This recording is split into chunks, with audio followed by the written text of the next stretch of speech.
Hey, Andrew, just touching upon the 2023 class that ranked 12th in the Hmm. nation according to 247 Sports, 19 hard commits, 10 of them are on campus. And with the ridiculous expectations of really anybody in the SEC West and everybody that they're competing against, the 12th ranked class should be celebrated. But at the same time, in comparison to Alabama, LSU, Georgia, there's obviously a gap there, at least from a metrics or number standpoint. Still, they had a big win with David Hicks. They took him away from Oklahoma and everybody else. And in addition to that, they still come out with the 12th rated class. So, all things considered, there's obviously still a ton of talent in that class. And how do you assess how they finished? Yes, I think obviously expectations were kind of sky high, like you mentioned, off that top rated class of all time. And I think there were certainly some big wins there and some guys that can be difference makers, and then some other parts of the class that kind of feel like question marks. Starting with the positives, obviously you mentioned David Hicks. I think that was one of the biggest wins of the cycle to not only get him committed over Oregon and Oklahoma, but then to be able to hold on to him despite going 5-7. Oklahoma was kind of making a late push there.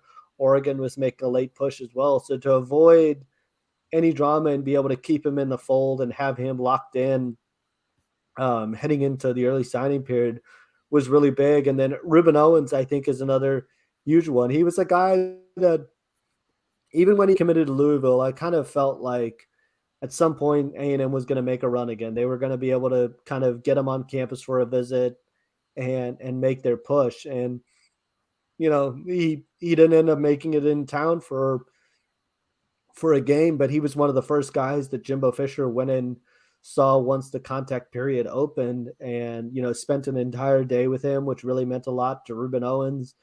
The Louisville coaching change happens. I think it probably would have happened anyway, but A&M was in position to pounce there and get a guy, especially with Devon Achane heading off to the NFL.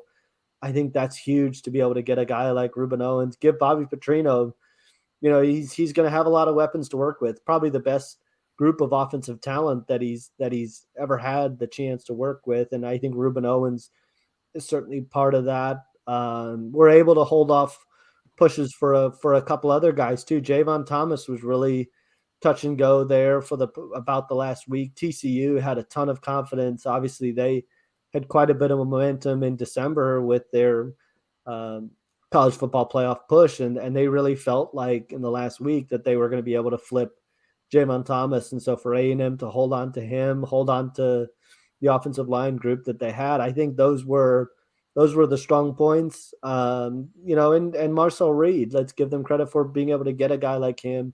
They were searching a lot of the cycle for a quarterback, and they tried for Austin Novosad, they tried for Jaden Rashada, Dante Moore, and then we're able to get off a late flip of Marcel Reed, and the same goes at the wide receiver position. In the final month before signing day, they didn't have any skill position players signed or even committed for that matter. And then, you're able to get Ruben Owens in the fold.